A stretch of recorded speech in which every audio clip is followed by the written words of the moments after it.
commercials. He works all the great. I know you're going to love him. Put your hands together for Darrell Stern. Give him a big hand. Darrell Stern. Darrell Stern. Hey, bro, ladies and gentlemen.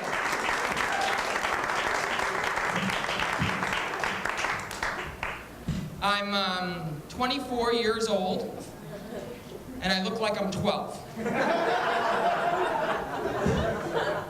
And when you look like I do, you see, you just can't do the things that normal 24-year-olds, who look like 24-year-olds, can do to find dates. So I was looking through the local newspaper. My father saw me, and he's like, "Son, maybe you should place a personal ad." I'm like, "Oh, yeah, right. Chubby 24-year-old who looks like he's 12 and lives with his mother seeks Cindy Crawford type for long-term relationship." That'll work. So my dad's like, he's trying to help me out, He's like, "Son, maybe you should look for a date."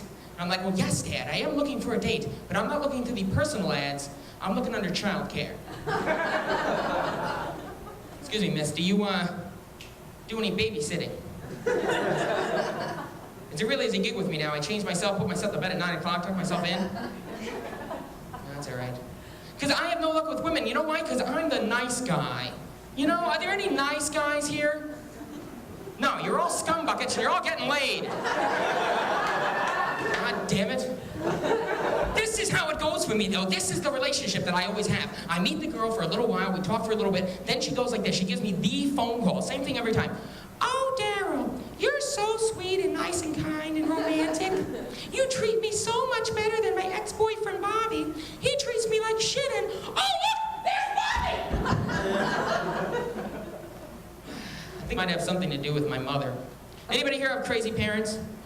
Yeah? Who's crazier, your mom or your dad? Both of them. Both of them? Evenly? Okay. For me, it's my mom. My mom brings up the most awful, most depressing things at totally the wrong times. Okay? Just a couple months ago, we're all sitting around the living room there, nice family occasion, She goes like this. "Now, let's just say, hypothetically speaking, that your father and I are flying in an airplane high over the Atlantic, and the engine catches on fire, and we go plummeting down to a watery grave, and you have to come to the morgue and identify our burned, crisp bodies. I just want you to know, right, that our wills are upstairs in my dresser drawer, third drawer down on the left, behind my underwear, in a fireproof tin box." I'm like, "Ma, it's Christmas Day." Opening presents, trying to enjoy ourselves. My mom, she never gets into the city much. She never gets, goes into New York much. So last time I brought her in to see me in a show. On the way out, she's driving the car. We're on 42nd Street. She looks up at a sign. Swear to God, she goes, "Live girls. Well, I would hope they're alive." I said, "Oh, thanks, Mom." I'll write it down. She's worried, though, about the most bizarre things. She goes, "If a man happens to come to the door with $1 million, don't sell the cat." I'm like, "Ma, for $1 million, I'll eat the cat." Man, it's a crazy world, okay? We have all these things around that we just don't need, okay? For instance, they have Braille instructions at some drive-through bank machines. I'm thinking, who drove the car? I don't know. McDonald's claims to have these healthy, 100% pure beef hamburgers, okay? Then they come out with a bacon triple cheeseburger. I think they should call it the McStroke. And of course, you can supersize it, get a pack of Marlboros and a shot of Jack Daniels. The heart, liver, and lungs all in one shot. So I'm sitting at home watching Sesame Street, with my babysitter. And I was noticing how Frank Oz, you know who Frank Oz is? Yeah. He works with the Muppets and stuff? Oh my God, this is a contraption. Oh my God. Okay, Frank Oz can only do one voice for all of his characters, right? I'm watching Sesame Street, and there's Grover going, "Today, we are going to talk about near and far. This is near. This is far. Near and far." Thank you very much, Grover from Sesame Street. Thank you.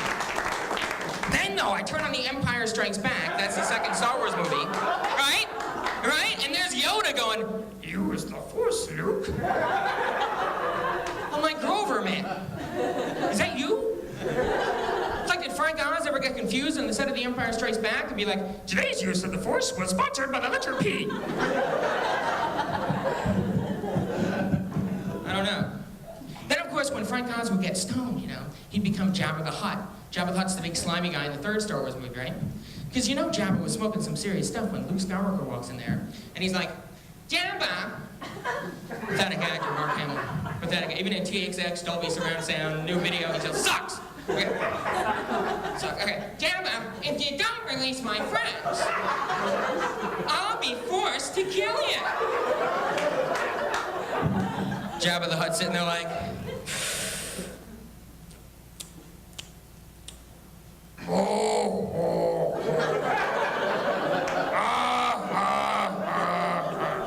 fucking stupid method actor Jedi.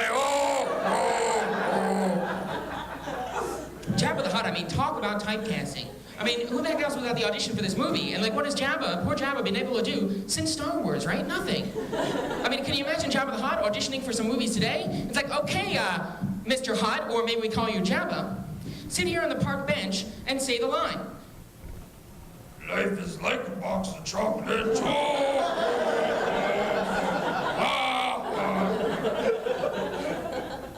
Anybody ever been to Florida on vacation? Yeah. Right?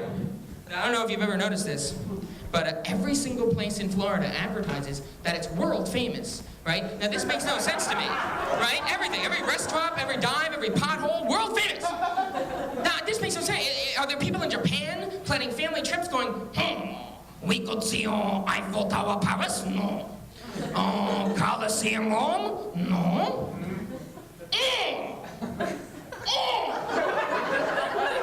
Marvin's world famous waffle emporium. Oh, world famous!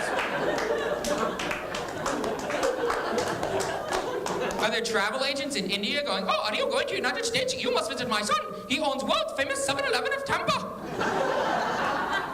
I gotta tell you this, I'm from Edison, New Jersey. That's like the capital of Indians. There's more Indians there than any other place in the country. Okay, you go to the gas station there, you say, fill up. They go, all the way to the top. I'll fill up the midpoint, please.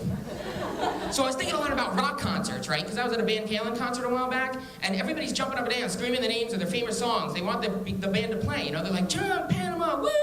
So I was wondering, did people do this hundreds of years ago? Was it like, and now appearing live at the Berlin Auditorium, Van Beethoven. Da-da-da-da! Da-da-da-da! Hello, Berlin! Are you already the classic?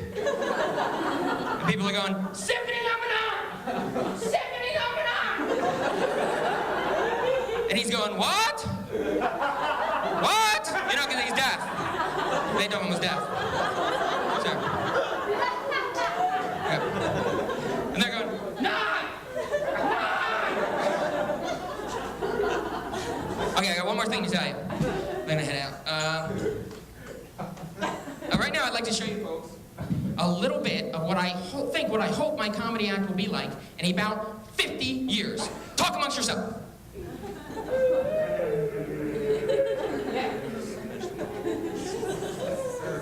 Okay.